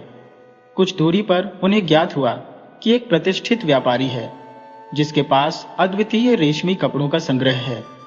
राजकुमार ने उस व्यापारी से भेंट करने का निश्चय किया। जब वे उस व्यापारी के पास पहुंचे और रेशमी वस्त्रों का अवलोकन किया तो वे उन वस्त्रों की सुंदरता से मंत्रमुग्ध हो गए। उन्होंने व्यापारी से बड़ी मात्रा में रेशमी कपड़े उपलब्ध कराने का अनुरोध किया। संयोगवश यह व्यापारी कोई और नहीं बल्कि कलावती के पिता थे। व्यापारी ने विनम्रता से कहा, महाराज, आपके लिए जितने कपड़ों की मांग है उन्हें तैयार करने में मुझे 3 दिन का समय लगेगा, अतः कृपया मेरे आतिथ्य को स्वीकार करें। राजकुमार ने सहर्ष उनका आमंत्रण स्वीकार कर लिया। रात्रि भोज के समय राजकुमार ने व्यापारी से कहा, जैसे आपके रेशमी कपड़े विलक्षण है, वैसे ही मैंने एक विशेष प्रकार की गुड़िया के जोड़े के बारे में सुना है। यद्यपि मुझे विश्वास नहीं है कि ऐसी गुड़िया सच में है, यह शायद मात्र एक अफवाह है। व्यापारी ने जिज्ञासु होकर पूछा, कैसी गुड़िया महाराज? इस पर राजकुमार ने उत्तर दिया, सच बोलने वाली मिट्टी की गुड़िया का जोड़ा। व्यापारी ने मुस्कुराते हुए कहा, महाराज, मेरे पास सच बोलने वाली गुड़िया का जोड़ा है। राजकुमार ने आग्रह किया, कृपया वह जोड़ा मुझे प्रदान करें ताकि मेरे वचन की प्रतिष्ठा बनी रहे। इस पर व्यापारी ने गंभीरता से कहा, महाराज, मैं वह गुड़िया का जोड़ा आपको अवश्य दूंगा, परंतु इसके लिए आपको अपनी समस्त संपत्ति, सेवक और सभी साज सज्जा मुझे अर्पित करनी होगी। गुड़िया की शर्त सुनकर राजकुमार ने गहरी सांस लेते हुए कहा, ठीक है, मैं आपकी शर्त मानता हूं, लेकिन मेरे परिजनों और सेवकों के लिए जो उपहार मैंने इकट्ठे किए हैं उन्हें छोड़कर साथ ही मेरी राजमुद्रा और वापसी के लिए जहाज भी। राजमुद्रा मेरी नहीं बल्कि मेरे राज्य की धरोहर है। व्यापारी ने कहा, अच्छा, मैं यह प्रस्ताव गुड़िया से पूछकर उसकी राय जान लेता हूं, फिर देखूंगा कि गुड़िया आपको सौंपनी है या नहीं। इसके बाद व्यापारी गुड़िया के पास गया और उसे सब कुछ कह सुनाया। फिर उसके कमरे का दरवाजा बंद कर बाहर खड़ा हो गया। रात को उसने झरोखे से झांक कर देखा तो गुड़िया अपने दोनों हाथ कमर पर रखे मुंह फुलाए खड़ी थी, जैसे नाराज हो। गुड्डा उसे कह रहा था, चलने की तैयारी करो, यहां से अब हमारा रिश्ता टूट चुका है। गुड़िया ने तुनकते हुए कहा, मैं नहीं जा रही, यह राजा एकदम झूठा है, छल से भरा हुआ, मैं उसके साथ नहीं जाऊंगी। इस पर गुड्डे ने कहा, क्या कह रही हो? राजा ने अपनी सारी संपत्ति व्यापारी को सौंप दी है। उसने हमारे लिए भी सब कुछ न्यौछावर कर दिया है। उसने अपनी भाभी रानी का भी मान नहीं रखा, जो कि उसके लिए बहुत बड़ा त्याग है। गुड़िया ने हाथ हिलाते हुए कहा, कैसा राजा है जो किसी की आंखों में सच्चाई तक न देख सके? मैं नहीं जाने वाली। ऐसी शख्सियत के साथ तुम्हें जाना है तो तुम जाओ। गुड्डा नाराज होकर बोला, हाँ, मैं तो जाऊंगा, पर तुम जानती हो कि अगर हम अलग हो गए तो हमारी विशेषता, हमारा बोलना सब मिट्टी में मिल जाएगा। हम दोनों बस साधारण गुड्डे गुड़िया बनकर रह जाएंगे। गुड़िया ने गंभीरता से कहा, मिट जाते हैं तो मिट जाने दो, मैं फिर भी नहीं जाऊंगी इसके साथ। गुड्डा ने गुड़िया को समझाया, अरे भाग्यवान, मैं इसलिए तुझे चलने के लिए कह रहा हूं ताकि तुम वहां जाकर खुद सच देख सको, सही और गलत को पहचान सको। गुड़िया ने कहा, क्या ऐसा संभव है? अगर यह राजा सचमुच ईमानदार है तो मैं उसके साथ चलने के लिए तैयार हूं, क्योंकि हमें किसी सच्चे व्यक्ति के साथ ही अपना जीवन बिताना है। अगले दिन व्यापारी ने राजकुमार को घोड़ियों का जोड़ा भेंट कर दिया, साथ में काफी धन संपत्ति और कुछ सेवक भी दिए। महाराज ने कहा, मैं यह कैसे ले सकता हूं? यह सब तो मैंने आपको ही सौंप दिया था। व्यापारी ने कहा, यह धन और ये सेवक मेरे नहीं है, ये सब इस गुड्डे गुड़िया के हैं। मेरी बेटी का खिलौना यही था। एक दिन मेरी बेटी अचानक कहीं गायब हो गई और इसके अलावा मेरे पास कुछ भी नहीं बचा है, इसलिए मैंने जो कुछ अपनी बेटी के लिए संजोया था उसे आपके साथ भेज रहा हूं, क्योंकि अब मैं इन्हें ही अपनी संतान मानता हूं। राजकुमार ने पूछा, आपकी बेटी कहाँ चली गई? व्यापारी बताने के लिए प्रयास कर रहा था, लेकिन किसी अदृश्य शक्ति ने उसकी जुबान को जकड़ लिया। वह बस हिचकियां लेते हुए जोर से रोने लगा। तभी एक सेवक ने आकर बताया, महाराज, जहाज तैयार है। व्यापारी ने हाथ जोड़कर कहा, महाराज, मेरा आपसे निवेदन है कि कृपया शीघ्रता से यहां से प्रस्थान करें, ताकि मैं मान सकूं कि मेरी बेटी की अंतिम निशानी भी अब चली गई है। मुझे अपनी बेटी के बिना जीना सीखना ही होगा, क्योंकि मैंने अपने दिल पर पत्थर रखकर आपको यह घोड़ियों का जोड़ा सौंपा है। राजकुमार वहां से प्रस्थान कर अपने राज्य लौट आए। वहां पहुंचकर उन्होंने सभी को विभिन्न उपहार प्रदान किए। फिर उन्होंने कलावती को बोलने वाली घोड़ियों के साथ साथ रेशमी वस्त्र, आभूषण और कई सेवक भेंट किए। उन्होंने कहा, घोड़ियों के मालिक ने इनकी देखभाल के लिए हमें यह सब उपहार दिए हैं। शकुंतला यह सब देखकर जल भुन गई और महाराज से शिकायत की, आपने मुझे छोड़कर मेरी नौकरानी को इससे बेहतर उपहार क्यों दिए? महाराज ने उत्तर दिया, जब कलावती ने बोलने वाली घोड़ियों का जोड़ा मांगा था, तब तुम उसकी हंसी उड़ा रही थी और मुझसे वचन लिया था कि मैं अपनी यात्रा का समय पूरा करके ही वापस लौटूंगा। मैंने अपना वचन निभाया है। उन्होंने कहा, घोड़ियों की देखभाल का खर्च कौन उठाएगा? महाराज बोले, मैं खुद उसका खर्च उठाऊंगा। मैंने इसके मालिक से वादा किया है। उन्होंने इतना धन दिया है कि वर्षों तक इन सेवकों का खर्च चल सके। लेकिन कलावती मेरी सेविका है, मैं उसे इस चाकरी से मुक्त नहीं कर सकता। महाराज ने कहा, ठीक है, जैसे तुम चाहो। शकुंतला ने कलावती को परेशान करने की कवायद शुरू कर दी। वह उसे एक क्षण भी चैन से नहीं रहने देती थी और अक्सर महाराज से स्नेह का प्रदर्शन कर उसे जलाती रहती। कलावती का दर्द सुनने वाला कोई नहीं था। बस वही घोड़ियों की जोड़ी उसका एकमात्र सहारा थी। हर रात सोने से पहले कलावती अपनी घोड़ियों से बातें करती। देखो, वह बुदबुदाती, मेरे हाथों पर कितनी खरोंचे हैं, जिन्हें दिन भर की जद्दोजहद में उभरते उभरते हटाते हटाते सैकड़ों निशान बन चुके हैं। उसके हाथों में अब भी उन निशानों की गहराई थी। अगर महाराज ने थोड़ी भी फिक्र दिखाई होती तो वे उसी वक्त समझ जाते कि इस दर्द का कारण वही थे। लेकिन उन्होंने कुछ नहीं किया। उन्होंने केवल हम दोनों को महल में देखा था। उन्हें पहले परख करनी चाहिए थी, परंतु बिना सोचे समझे उन्होंने शकुंतला से विवाह कर लिया। इस बात पर कलावती रो रोकर बिखरने लगी। उसकी सिसकियों को सुन गुड्डा बोला, मत रो, यह समय तेरा इम्तिहान ले रहा है, देखना जल्द ही सब ठीक हो जाएगा। पर कलावती ने उसकी बात का प्रतिवाद करते हुए कहा, कब ठीक होगा सब? मेरी वजह से मेरे माता पिता निर्धनता में डूब गए। तुम लोग भी मुझसे जुदा हो गए। शायद मेरे माता पिता ने मुझे अपनी दरिद्रता में तुम्हें भी बेच डाला होगा। भगवान मेरे माता पिता की रक्षा करें, न जाने वे किस हाल में होंगे। वह अपने माता पिता को याद कर आंसुओं में डूब गई। यहाँ 2 वर्ष हो गए और अब 6 महीने और बीत चुके हैं। शकुंतला मेरी हर शांति छीन चुकी है। वह मेरे दिल पर मानो सुइयां चुभोती रहती है। काम का दर्द सह लेती हो, पर महाराज के प्रेम प्रदर्शन के बीच जब वह उसे जलाती है तब असह्य पीड़ा होती है। आखिर कब सब ठीक होगा? गुड्डा हमेशा की तरह वही जवाब देता, वक्त पर सब ठीक हो जाएगा। पर घोड़िया चुपचाप पड़ी रहती, मानो वह निर्जीव हो। महाराज की आंखों से शकुंतला की क्रूरता छिपी नहीं थी, लेकिन फिर भी शकुंतला का बोझ सहने के लिए वे विवश थे।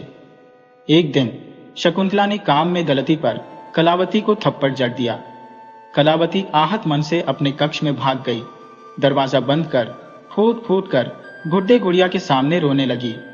उसने कहा, शकुंतला का मेरे प्रति व्यवहार मेरे लिए सहनशीलता की परीक्षा बन चुका है। आज उसने मुझे भोजन लाने को कहा और जब मैं थाली लेकर पहुंची तो महाराज उसके प्रेम में खोए हुए थे। यह दृश्य मेरे सहन के बाहर था। थाली मेरे हाथों से गिर गई। शकुंतला ने मुझे थप्पड़ रसीद कर दिया। वह शायद और भी मारती, लेकिन महाराज ने उसे रोक लिया। सच कहूं तो अब सहन शक्ति जवाब दे चुकी है। जीवन का हर उत्साह समाप्त हो चुका है। वह रोते रोते सो गई। गुड़िया भी तब चुप्पी साधे रहती और कलावती हर सुबह उसी से सवाल करती, कब सब ठीक होगा? इस घटना ने उन्हें भीतर तक झकझोर दिया। जैसे ही वे कलावती के कक्ष से बाहर निकले, मन व्यथित था। रात के सन्नाटे में महल के दूसरे हिस्से में टहलने लगे। अनायास ही उनके कदम फिर से कलावती के कक्ष की ओर बढ़ चले। वहीं से एक धीमी फुसफुसाहट उनके कानों में पड़ी। वे जैसे ही अंदर झांके, उनके नेत्र विस्मय में ठहर गए। गुड्डा और गुड़िया आपस में बातचीत कर रहे थे। कलावती के कहने पर उन्होंने गुड्डा गुड़िया तो खरीद लिए थे, परंतु उन्हें यह यकीन न था कि निर्जीव प्रतिमाएं भी बात कर सकती है। गुड़िया अपने नन्हे हाथों को कमर पर रखकर गुड्डे से शिकायत कर रही थी, तुम्हें आखिर कब लगेगा कि सब ठीक हो जाएगा? मुझे सही सही जवाब चाहिए। कब? गुड्डा ने संयमित स्वर में कहा। मैंने कहा ना, समय निकट है, सब ठीक हो जाएगा। महाराज जल्द ही सही फैसला करेंगे। गुड़िया क्रोधित हो बोली, क्या कहा तुमने? महाराज न्याय करेंगे? तुमने तो यह भी कहा था कि वे अत्यंत विद्वान हैं, पर मुझे तो उनमें कोई समझ नजर नहीं आती।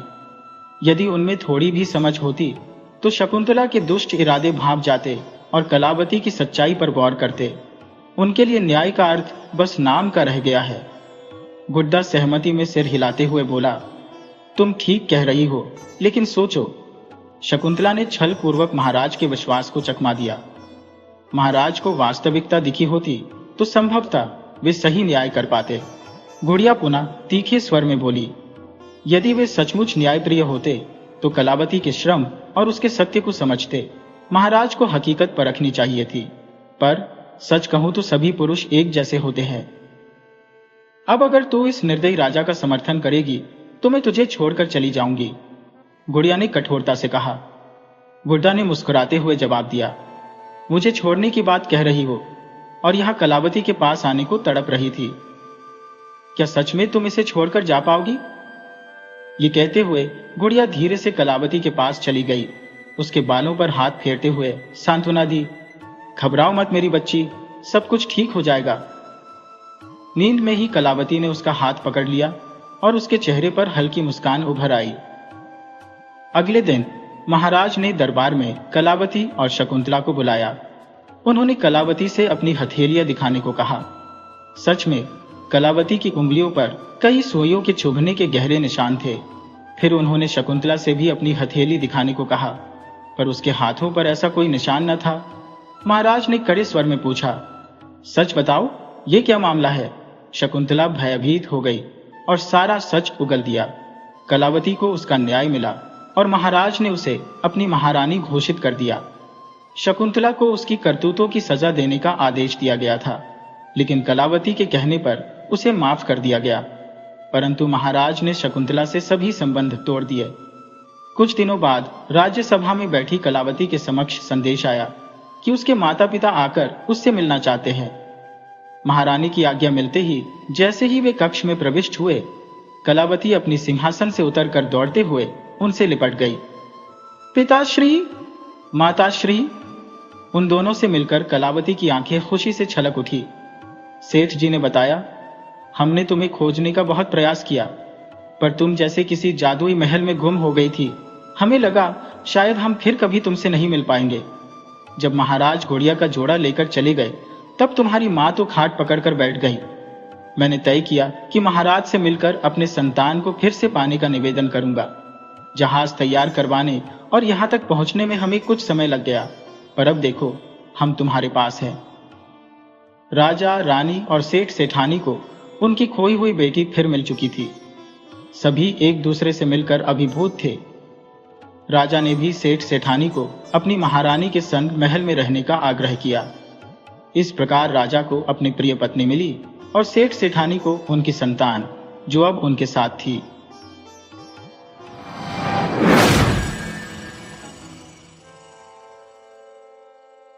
माधव और राधिका दोनों गोविंदपुर गांव के बाशिंदे थे और वहीं की सरकारी पाठशाला में पढ़ते थे। संयोग से दोनों एक ही कक्षा में थे और माधव राधिका को पढ़ाई में मदद कर रहा था। वे दोनों प्रथम कक्षा में थे, जहां राधिका ने उलझन में माधव से पूछा, माधव, मैं क्या करूं? माधव ने हंसते हुए कहा, अरे राधिका, बस 2 का पहाड़ा इस तरह पढ़ कि वह 6 से आगे न बढ़े। राधिका ने पहाड़ा शुरू किया। 2 एकम 2, 2 दूनी 4। और 8 पर पहुंचते ही माधव ने उसे रोका। अरे, ये 8 क्यों पढ़ लिया? राधिका ने भोलेपन से जवाब दिया। तुमने ही तो कहा था कि 6 से आगे नहीं जाना। इस पर माधव ने मुस्कुराते हुए कहा, 6 पर रुकना था, फिर दाईं ओर 3 लिखना था और नीचे 6। अब 6 में से 6 गया तो क्या बचा? राधिका ने तुरंत कहा। 0। माधव ने उसकी प्रशंसा करते हुए कहा, शाबाश, ऐसे ही बाकी सवाल करने हैं, और अगर समझ ना आए तो मेरे घर आ जाना, मैं सारा गृह कार्य समझा दूंगा। दोनों घर की ओर चल दिए। राधिका उम्र में माधव से 1 साल बड़ी थी, परंतु माधव हमेशा खुद को बड़ा समझता था। गोविंदपुर की उस सरकारी पाठशाला में सभी विद्यार्थी जमीन पर बैठकर पढ़ते थे। यहाँ अंग्रेजी स्कूलों जैसी कुर्सियां और मेजें नहीं थी, बल्कि प्राकृतिक परिवेश में अनेक वृक्षों से घिरे हुए बच्चे पढ़ाई करते थे।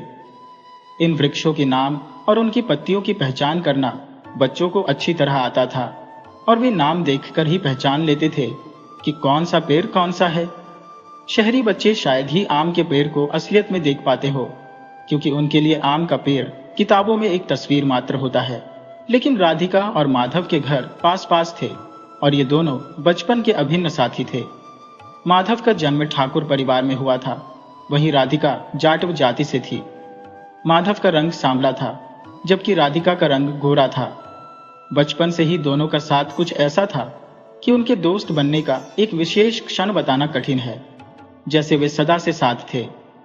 एक दिन दोनों स्कूल के रास्ते में थे और सड़क पर बारिश का पानी भरा था। पानी देखकर राधिका ने फिर सवाल किया, माधव, अब मैं क्या करूं? अगर पानी में से जाऊंगी तो जूते मोजे भीग जाएंगे और फिर पूरे दिन ऐसे ही रहना पड़ेगा। माधव मुस्कुराते हुए बोला, अरे, इसमें क्या करना है? जूते मोजे उतारकर हाथ में पकड़ ले और रामाश्रय चाचा के घर के बाहर वाले नल पर पैर धो लेना, फिर जूते मोजे पहन लेना, इससे वे गंदे भी नहीं होंगे। राधिका ने वही किया और समस्या सुलझ गई।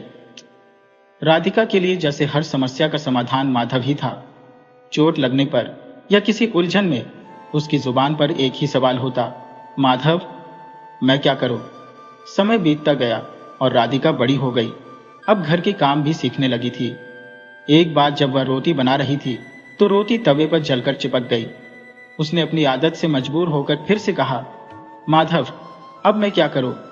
तभी उसकी मां ने आंगन से ही उसे टोका, अरे, रोटी बनाना भी माधव से ही सीखेगी क्या? जल गई रोटी उतार कर गाय को दे दे और तवा खुरच कर दूसरी रोटी सेक ले। गांव में 8वीं कक्षा तक ही स्कूल था, इसलिए माधव पढ़ाई के लिए शहर चला गया, जहां वह अपने मामा के घर रहने लगा। राधिका की पढ़ाई 8वीं कक्षा के बाद समाप्त हो गई और अब उसे घर के कामकाज और परिवार की देखरेख की शिक्षा दी जा रही थी। जब कभी माधव छुट्टियों में गांव आता तो दोनों अपने खाली पल साथ बिताते। एक बार जब वो पेड़ से कूद रही थी तो उसकी हवाई चप्पल टूट गई। हाथ में टूटी चप्पल पकड़े राधिका ने फिर वही सवाल किया, माधव, अब मैं क्या करूं? वे दोनों माधव के मामा जी के आम के बाग में आम खाने आए थे, जहां उन्हें कभी किसी ने रोकने की जरूरत महसूस नहीं की थी। ठाकुर साहब के इकलौते भांजे होने के कारण माधव को बाग में पूरी आजादी थी।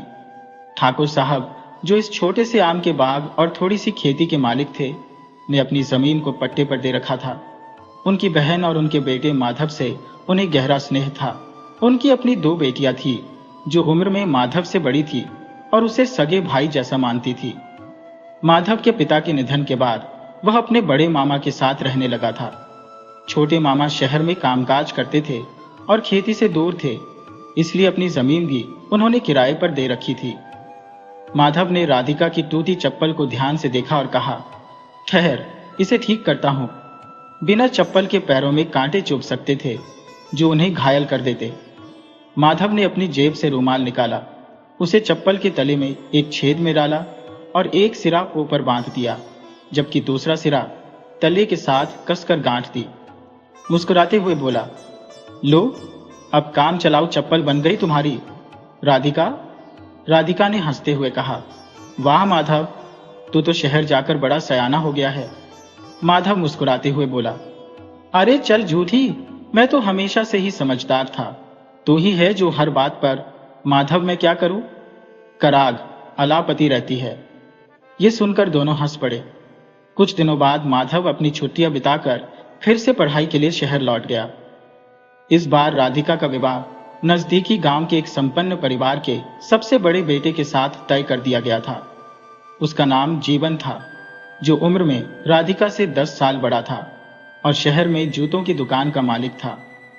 उसकी अच्छी आमदनी के चलते परिवार की जिम्मेदारी भी उसी के कंधों पर थी। उसके पिता का देहांत हो चुका था, बहन का विवाह हो गया था और 3 भाइयों में से 2 भाई उसकी मदद करते थे। सबसे छोटा भाई अपनी मां के साथ गांव में रहता था। जीवन ने अपनी बहन का विवाह बड़े दहेज के साथ किया था और उसकी मां यह बात राधिका के परिवार को बताना नहीं भूली जब वह राधिका को देखने आई। अगले वर्ष माधव जब गांव लौटा तो राधिका ने वही सवाल दोहराया, माधव तू ही बता, मैं क्या करूं? माधव ने जवाब दिया, अरे राधिका, तेरे माता पिता ने जो रिश्ता चुना है यकीनन वे तेरी भलाई ही चाहते होंगे। हमें अपने माता पिता पर भरोसा रखना चाहिए। तू उनकी बात मानकर शादी कर ले। आखिर हर लड़की को एक दिन ससुराल जाना ही पड़ता है। राधिका ने फिर मुस्कुराते हुए पूछा, अच्छा तो तू कब शादी करेगा? माधव ने संजीदगी से कहा, पहले तो मैं ग्रेजुएशन पूरी करूंगा, फिर सरकारी नौकरी पाने के लिए मेहनत करूंगा और जब कुछ कमा लूंगा तभी तो शादी के बारे में सोचूंगा। अभी तो स्नातक का दूसरा वर्ष ही है।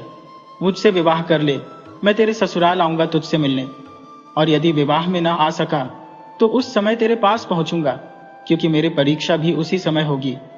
राधिका ने सिर हिलाकर हामी भर ली और आंसुओं को छुपाने के लिए नजरें झुका ली। विवाह संपन्न होते ही राधिका अपने ससुराल पहुंच गई। वह अब तक अपने पति की प्रशंसा सुनती आई थी, कैसे उसने पिता के निधन के बाद अपने भाई बहनों की परवरिश की थी। परंतु हर व्यक्ति में कुछ न कुछ कमी होती है और उसका असली चेहरा तभी सामने आता है जब हम उसके करीब जाते हैं। सुहागरात में ही उसके पति के मुख से उठती तीव्र दुर्गंध ने राधिका को साफ संकेत दिया कि उसका पति मदिरा पान का आदी था। जब वह हंसा तो उसके पीले गंदे दांतों ने पान मसाले की लत को भी उजागर कर दिया। माधव, जो सदैव सुगंधित इत्र लगाकर सलीके से संवरता था, जिसके हंसते ही उसके मोती जैसे दांत चमकते थे, उसकी छवि से यह सर्वथा विपरीत था। वही राम खेलावन के शरीर से हर वक्त शराब की दुर्गंध और पान मसाले से सड़े दांतों का नजारा राधिका के सामने एक भयावह भविष्य की तस्वीर खींच रहा था, जैसे अंधकार ने उसके जीवन को घेर लिया हो। अपनी प्यास बुझाकर वो मुंह फेर कर सो गया। अगले ही दिन से जब राधिका की मेहंदी का रंग भी फीका नहीं पड़ा था, उसकी सास ने उसे पूरे घर के काम में झोंक दिया। अपनी बीमारी और उम्र का बहाना देकर सास ने राधिका के कंधों पर घर का पूरा भार डाल दिया। राधिका बिना किसी शिकायत के एक मशीनी लय में काम करती रही, मानो उसके भीतर से जीवन का कोई अंश ही शेष न रहा हो। कोई भी कुछ कहता, वह बिना प्रतिवाद किए सिर्फ आदेश का पालन करती रहती थी। लेकिन ऐसी कठिनाई में भी माधव की याद उसके मन में अटूट थी। जब कभी उससे कोई चूक होती तो वो फुसफुसाकर कहती, माधव मैं क्या करूं? राधिका की सास ताना मारते हुए कहती, माधव को बुला ले ऊपर से, वही तुझे गुण सिखाएगा। तेरी माँ ने कुछ सिखाया है भी या नहीं? राधिका का पति कभी शहर में काम करता तो कभी गांव में आकर आराम फरमाता। नई नई शादी थी, इसलिए उसकी माँ भी उसे कुछ कहती नहीं थी। शहर की दुकान अधिकांशतः उसके दोनों छोटे भाई ही संभालते थे। माधव ने जैसा वादा किया था, समय मिलते ही वह राधिका से मिलने ससुराल आ पहुंचा। उसने राधिका की सास को आदरपूर्वक प्रणाम किया और अपना परिचय दिया। राधिका ने उसे देखा तो उसके मुरझाए चेहरे पर एक खुशियों की लहर दौड़ गई। वह उस समय 4 महीने की गर्भवती थी और खुश होकर उसके लिए चाय बनाने चली गई। इतने में ही उसका पति घर आ पहुंचा। बेटे को देखते ही राधिका की सास का स्वर बदल गया और ताने भरे लहजे में बेटे से कहने लगी, देख ले बेटा, तेरी इस लक्ष्मी सी पत्नी ने क्या हाल बना रखा है। दिन रात इस माधव को याद करती थी और मैं पगली यही समझती रही कि भगवान कृष्ण का नाम ले रही है। ये है उसका माधव, आज तो घर तक आ गया है, कल तेरी बीवी को लेकर चला जाएगा तो हैरानी कैसी होगी।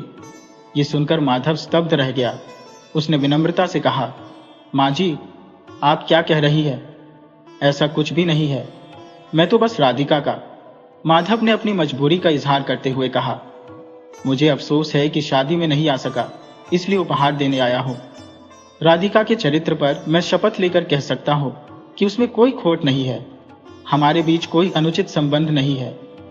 तभी राधिका के पति ने गुस्से में कहा, तो तू ही है माधव, जिसका नाम ये दिन रात लिया करती है। अगर खुद की भलाई चाहता है तो यहां से निकल जा। कहते हुए उसने माधव के बालों को पकड़कर झटका दिया, जो नशे में था। माधव ने खुद को छुड़ाते हुए कहा, यदि मुझे पता होता कि मेरे आने से ऐसा बवाल होगा तो मैं कभी नहीं आता। कृपया मुझे माफ कर दीजिए। राधिका, जिसकी आंखें अश्रुओं से भर आई थी, बस इतना ही कह सकी, माधव, मैं क्या करूं? उसकी सास ने ताना मारते हुए कहा, हाय राम, अपने यार से पूछ रही है कि क्या करना चाहिए? अब गांव भर में हमारी क्या इज्जत रह जाएगी? गुस्से में पति ने कहा, अब ये माधव माधव पुकारना बंद कर और ये रोना धोना छोड़ दे। क्या तुझे इतनी समझ नहीं कि यही तेरा परिवार है, यही तेरा कर्तव्य है? राधिका ने धीमे से सिर हिलाते हुए हामी भर दी। माधव बिना कोई और बात कहे वहां से चला गया और राधिका ने तब तक उसे जाते देखा जब तक वो उसकी नजरों से ओझल नहीं हो गया। पति ने राधिका को अंदर खींचते हुए कहा, चल, तुझे सब समझाता हूं। माधव ने एक बार भी पीछे मुड़कर नहीं देखा, मानो वह पहले ही ओझल हो गया हो। उसके भीतर एक विचार उमड़ रहा था, यदि उसे पहले ही यह आभास होता तो वह यहां कभी कदम न रखता। उसे तो कल्पना भी नहीं थी कि उसके आने से ऐसा कोई बड़ा बखेड़ा खड़ा हो जाएगा। माधव बिना कुछ कहे मौन साधे शहर लौट गया।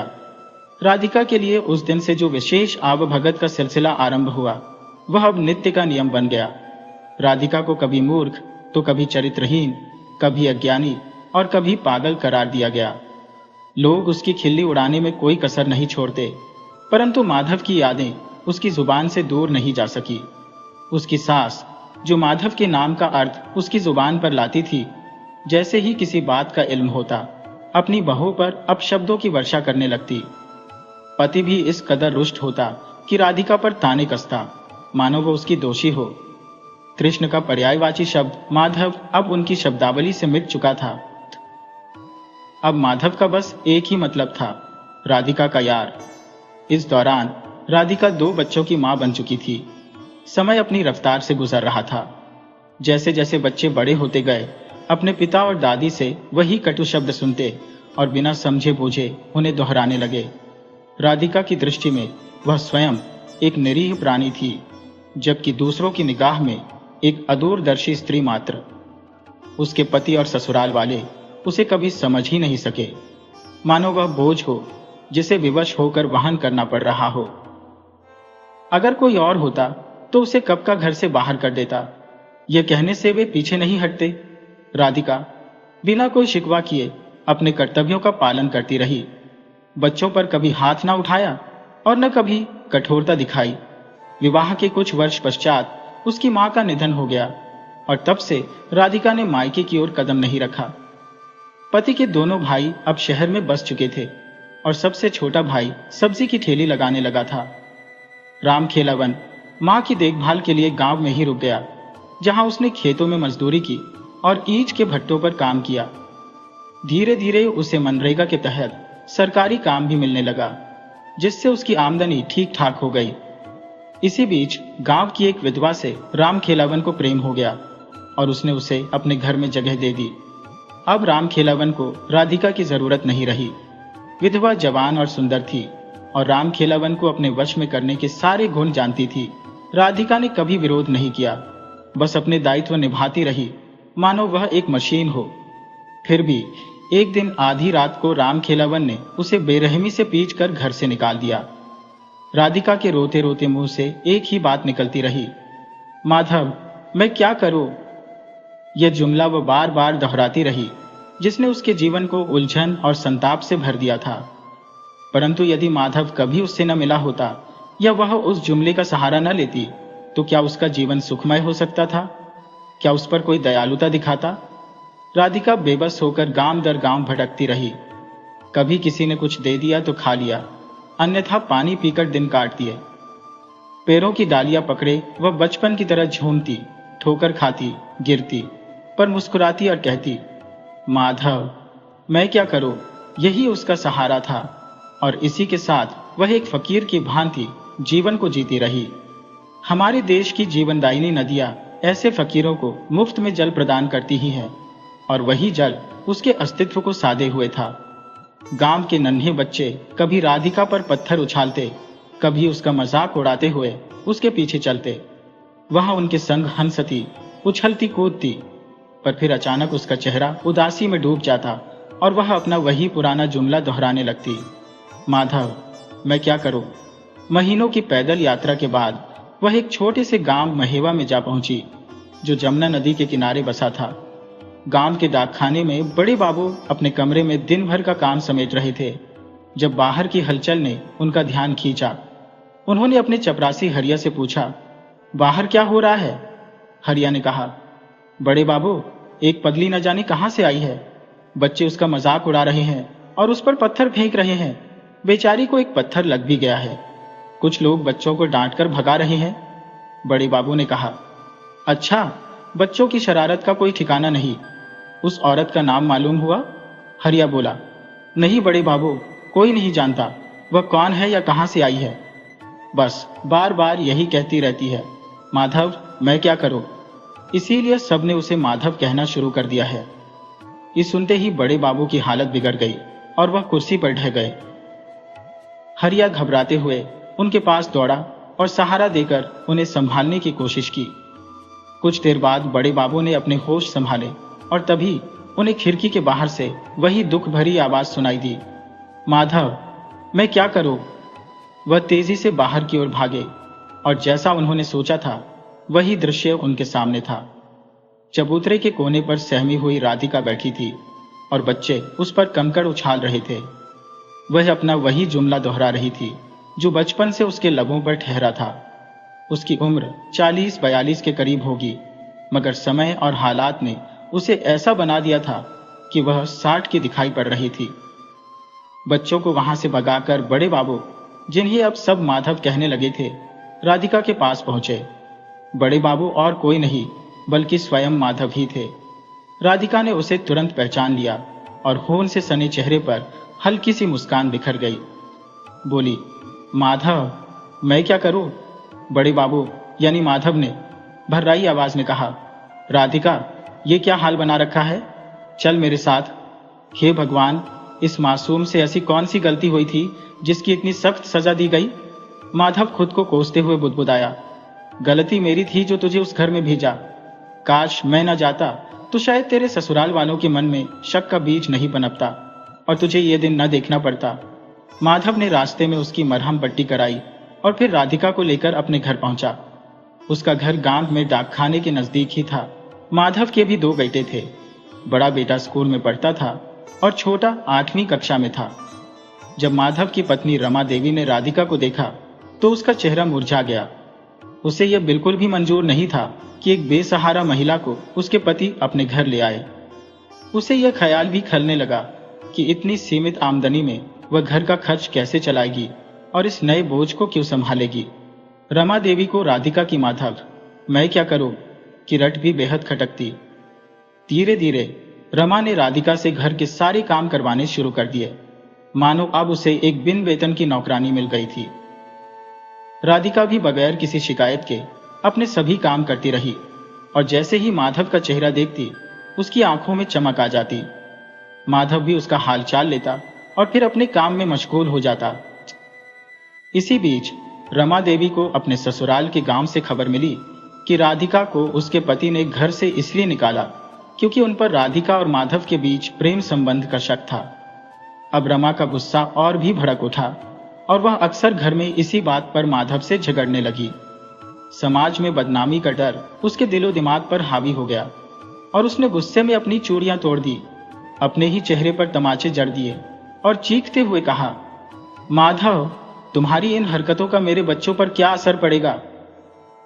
माधव के बेटे भी स्कूल में इस हालत से परेशान थे। उनके दोस्त उनका मजाक उड़ाते हुए कहते कि उनका पिता एक चरित्रहीन आदमी है जो खुलेआम एक अजनबी औरत को अपने घर में रखे हुए है। इस ताने ने माधव के बेटों के दिलों में भी कटुता भर दी थी। एक दिन रमा ने क्रोध में आकर राधिका का हाथ चटका और उसे घर से बाहर धकेलते हुए चीख उठी। राधिका ने बेबसी में माधव की ओर देखा और वही दर्द भरा वाक्य दोहराया, माधव मैं क्या करूं? रमा ने कटुता से उत्तर दिया, करना क्या है? कहीं जाकर डूब मर। और सुनो, इसे कहीं दूर छोड़कर आओ, नहीं तो मैं अपने बच्चों के साथ मायके चली जाऊंगी। तब इसे संभालना और देखना कि तुम्हारी चिता को आग देने वाला भी कोई ना होगा। मरने के बाद भी तुम्हें मुक्ति नहीं मिलेगी। मेरा श्राप तुम्हारा पीछा करेगा। देवता भी पतिव्रता नारी के श्राप से नहीं बच सकते। तुम तो इंसान ठहरे। बच्चों ने भी अपनी मां की बात का समर्थन किया। माधव परिवार की परवाह और समाज की लज्जा में बंधा चुपचाप सब सुनता रहा। आखिरकार वह राधिका को लेकर गांव से बाहर वाली पत्थरीली राह पर चल पड़ा। राधिका के चेहरे पर उदासी का साया था और माधव ने उसे निराशा में कहा, राधिका मुझे माफ कर दे। मैं अपने परिवार के खिलाफ जाकर तुझे अपने साथ नहीं रख सकता। तुझे यहां से जाना होगा। राधिका ने उसकी आंखों में झांकते हुए रुंधे स्वर में कहा, ठीक है मैं चली जाती हूं, लेकिन उसने फिर वही बात दोहराई, माधव मैं क्या करूं? इस पर माधव झल्ला उठा और बोला, जाकर इस नदी में डूब मर। पगली कहीं की, मूर्खता ही तेरे जीवन का हिस्सा रही है। काश मेरे नाम की रट लगाने के बजाय तू अपने पति का नाम लिया करती तो तेरा उद्धार हो गया होता। अब यहां से भाग जा। गुस्से में भरा माधव तेजी से मुड़कर वापस गांव लौट गया। अगले दिन गांव वालों ने राधिका की लाश नदी में तैरती पाई। जब माधव को इस घटना का समाचार मिला तो उसके दिलो दिमाग पर मानो वज्रपात हुआ। उसे यह सोचकर खुद पर पश्चाताप होने लगा कि उस भोली मासूम राधिका की गलती आखिर थी ही क्या। एक निर्मल गाय सी सीधी सादी थी वह। कितनी पवित्र, कितनी शांत और मृदु हृदय वाली थी वह। फिर क्यों माधव का नाम लेने का उसे ऐसा कठिन दंड मिला? क्या वह नाम केवल माधव का था? क्या कृष्ण का नाम भी माधव नहीं था? फिर मीरा जो कृष्ण भक्ति में विलीन थी, उसे तो उसके ससुराल ने कभी दुत्कारा नहीं। यहां एक पल का प्रेम करने वाली राधिका के चरित्र पर उसके ससुराल वालों ने विष भरे लांछन मढ़ दिए। हाड़ मांस की बनी एक साधारण नारी राधिका, जिसने माधव से प्रेम की धारा बहाई थी, भला कैसे इस कठोर समाज की नजरों से बच पाती? माधव कभी यह नहीं समझ पाया कि उसने उसे प्रेम किया भी था या नहीं, और अगर किया तो वह प्रेम निष्कलंक ही था। राधिका उसके लिए मित्र समान थी, बहन जैसी प्यारी थी और बेटी के समकक्ष आदरणीय थी। जब भी राधिका ने उसे सहायता के लिए पुकारा, माधव ने उसे बड़ा समझते हुए उसकी हर समस्या का हल तुरंत खोज दिया। उसे राधिका का सान्निध्य भाता था, परंतु उसकी ओर उसने कभी दुर्भावना से नहीं देखा। फिर भी यह समाज जो हर दिल की परतों में झांकने का दावा करता है, कैसे उसके मन की निस्वार्थ भावनाओं को दूषित समझ बैठा? क्या वे सचमुच किसी के हृदय में झांकने की क्षमता रखते हैं, जो उन्होंने ऐसा गलत अर्थ लगा लिया? माधव को आत्मग्लानि से मन जलने लगा। अपनों की अवहेलना से बचने की चाह में वह राधिका की अंतिम यात्रा में भी सम्मिलित नहीं हुआ। उसकी देह रीति रिवाजों संग अग्नि को समर्पित कर दी गई। इस विचार में डूबा माधव अब भी सोचता है कि यदि वह राधिका के ससुराल न गया होता तो शायद यह त्रासदी टल सकती थी। अपनी उसी गलती के बोझ तले पिसता माधव अब न भोजन ग्रहण कर पाता था, न ही ऑफिस में अपना काम ठीक से कर पाता। उसकी उदासी और लाचारी के कारण अधिकारी उससे रुष्ट रहने लगे और कुछ जलन रखने वालों ने उसकी शिकायतें उच्चाधिकारियों तक पहुंचाई। अंततः उसे नौकरी से निलंबित कर दिया गया। माधव की पत्नी ने ताने देकर उसके दिल पर वार किया। कहने लगी, क्यों नहीं तुम अपनी प्रेमिका के साथ कहीं डूब कर मर जाते? कम से कम इससे सरकार तुम्हारी नौकरी मेरे बेटे को दे देगी और मेरे बुढ़ापे का सहारा हो जाएगा। अगर नौकरी भी चली गई तो हम कहां जाएंगे? जिस दिन माधव को दोबारा नौकरी मिली, उसके 2 दिन बाद ही उसकी लाश उसी नदी में तैरती मिली। वह अपने अपराध बोध के बोझ तले घुटता रहा और अंततः अपने पुत्र के लिए नौकरी की स्थिरता सुनिश्चित कर खुद को इस दुनिया से मुक्त कर गया। शायद वह अब उस जगत में जा पहुंचा जहां बेबी राधिका के साथ कोई उनके रिश्ते पर सवाल उठाने वाला नहीं होगा। वहां माधव अब राधिका का हमेशा के लिए ख्याल रख सकता था। गांव के लोगों ने उनके असीम प्रेम की स्मृति में नदी किनारे एक राधा माधव का मंदिर बनवाया, जो धीरे धीरे दूर दूर के गांवों से भक्तों के लिए श्रद्धा का केंद्र बन गया। रामा देवी अब रुक्मिणी देवी के नाम से पहचानी जाने लगी। जैसे कृष्ण और राधा ने युगों तक जन्म लिया परंतु कभी एक नहीं हो सके, वैसे ही यह प्रेम कहानी भी कालजयी बन गई।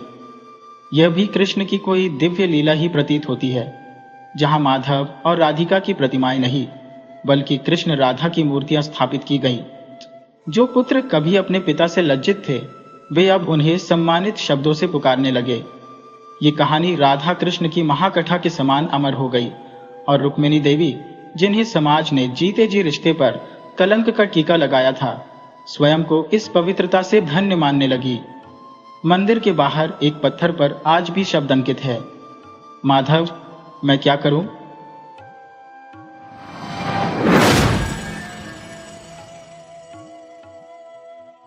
वीडियो अच्छी लगे हो तो इसे लाइक करें और ऐसी ही मज़ेदार कहानियों के लिए चैनल को सब्सक्राइब करें और बेल आइकन दबाएं। ज़्यादा से ज़्यादा अपने दोस्तों को शेयर करें। धन्यवाद।